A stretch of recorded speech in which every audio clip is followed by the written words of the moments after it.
There's a field next to my house, more of a vacant lot really. In many places it blooms with green life, and in others it reeks of old desolation, cracked concrete, bad graffiti, and broken glass. Beyond the lot is the only tree line, dark woods that go on for many miles until they disappear into the wilderness. The same woods that loom behind my house and cut my home off from the rest of the town, which lies more than a mile away. The whole area is really quite isolated, and it can get very quiet. The lot was something civilized before it was torn down, long before I moved out here. What once stood there and the reasons for its demolishment are unknown to me. I've heard it said in low tones that there was a family-owned gas station and country store back there in the 80s, along with their own little house, miles away from what was once the town's border. Isolated, except for a small bed and breakfast across the road that eventually became my home. I've heard it said that the man who owned the store had a young wife who died, and he ended up burning the place down before turning a gun on himself. I've heard it whispered that one shouldn't go into that lot at night, that the man himself still haunts this place. All of this amounted to local legend, as far as I could tell. Whatever it once was, it held little interest for me. I could see the entirety of the field from the cozy front porch of my home. Across the old road that leads out of town and turns into a state highway that cuts west into dim green nothingness. I was sitting on that porch one evening as the shadows grew long, celebrating the 1-year anniversary of my escape from the blaring east, with its flashing lights and its screeching tires.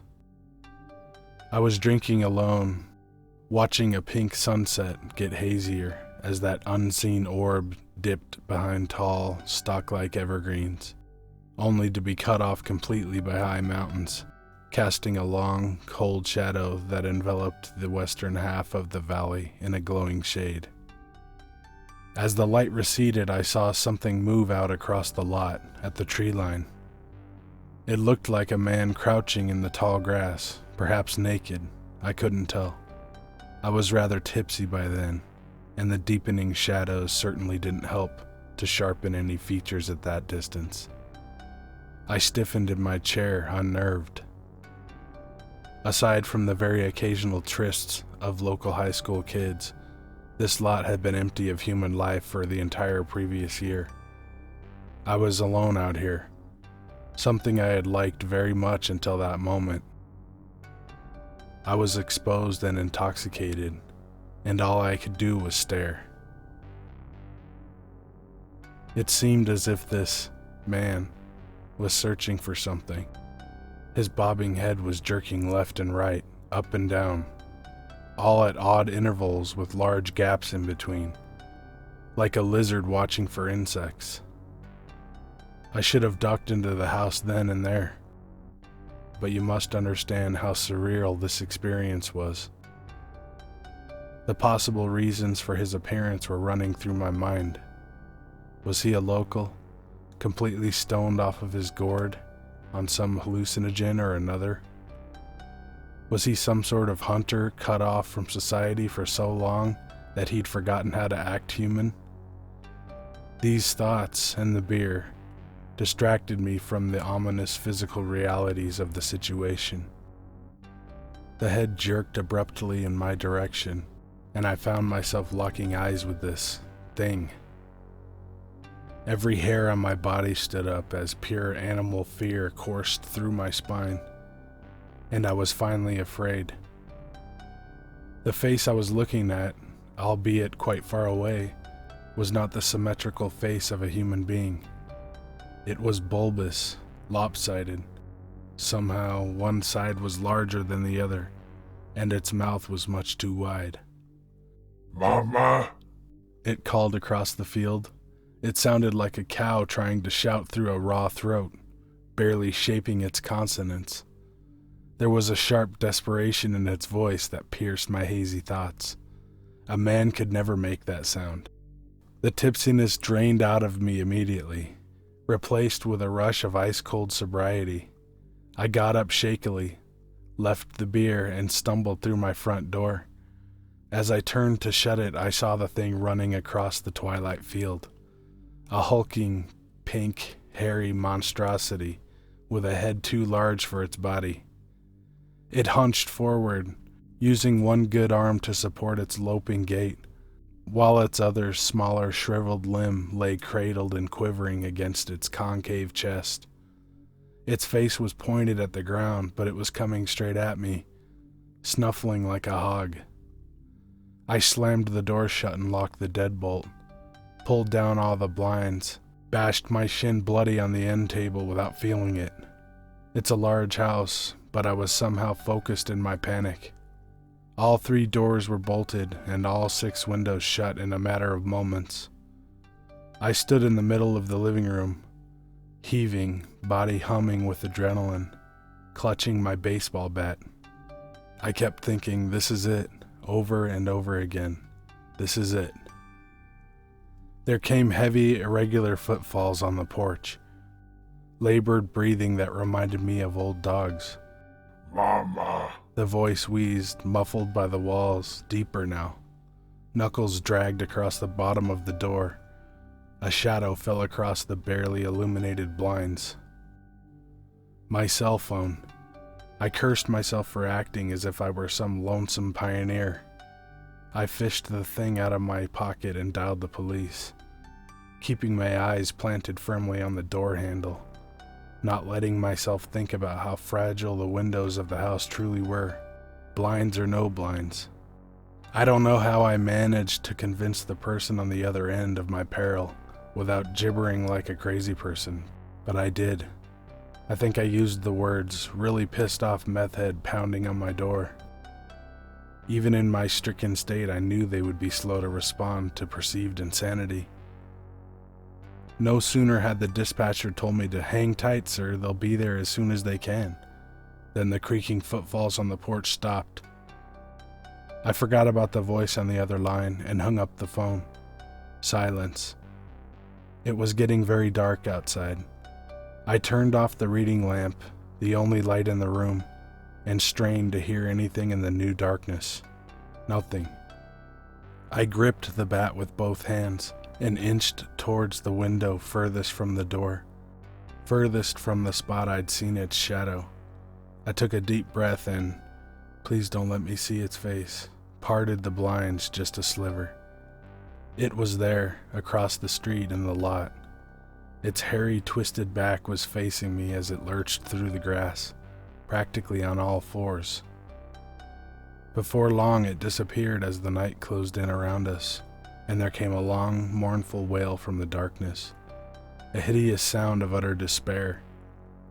There was an endless, pregnant silence before the cicadas started buzzing again. I hadn't even noticed they'd been quiet all this time. I let out a shuddering breath as a shrieking police car shot down the road and parked in my driveway, illuminating my yard and the empty lot with red-blue pulse. I thought I saw something big duck into the trees, but I couldn't be sure. The officers were very alert as they searched my property, hands on their weapons, but it didn't seem as if they expected to find anything. I noticed they didn't even glance toward the lot across the street, now lost in liquid darkness, though I did tell them that was where the guy had run off to. I made them coffee with shaking hands, trying to figure out some way to convince them to spend the night on the porch with me, or hell, even call up a posse to hunt that whatever it was down. Probably some hick drifter, the older one with the black mustache said. They sometimes wander through here in the summer. Best to lock your doors and keep the shades drawn, and don't be drinking alone at night. You're pretty isolated out here, son. I nodded quietly as he lectured me, but I did notice the younger one seemed to be pulled tight, uneasy, like he had something held on the tip of his tongue. As the final pleasantries were exchanged and the older one got into the car, the other caught my eye. "It wasn't really a meth head, was it?" he asked lowly. Was he excited or scared? I went cold. No, it wasn't. He nodded knowingly. His partner called for him sharply, but he kept my gaze. "It comes around about once a year or so. Goes rooting through the rubble in that lot. It hasn't hurt nobody. Just keep your doors locked. Just in case." He grimaced. "We find a lot of deer." His partner burst out of the car and laid into the younger cop, saying all sorts of things like, "Don't go talking about things you don't know about, and we don't pay you to tell stories." After apologizing to me and reminding me to lock my door, they left, and I was alone on the well-lit porch, 5 feet from a wall of black. The cicadas were quiet again. I went inside and locked the door, moving the sofa in front of it, and sat down, shell-shocked. I sat there all night, shaking, not daring to breathe too loudly, fighting the urge to chew my fingers off like some trapped animal. It occurred to me during those long hours that there was a reason I'd managed to get this house so cheaply, and it wasn't luck. There was a reason I'd often grown uneasy during my evening walks into the western woodland, and it wasn't mountain lions.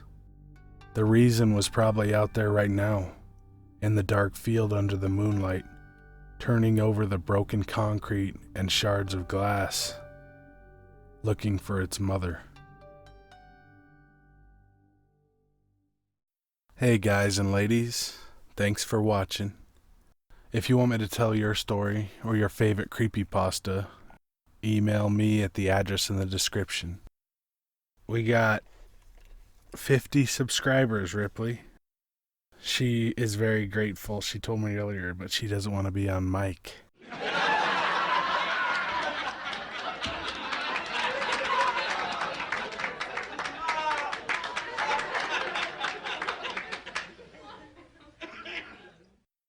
Be good to animals, even people. See ya! Skjál, snemma, bergsbus, hrish. Replaced with a huge rush of ice-cold sobriety. Replaced with a rush of ice-cold sobriety. What the fuck? Mama. Mama. Mama. Mama.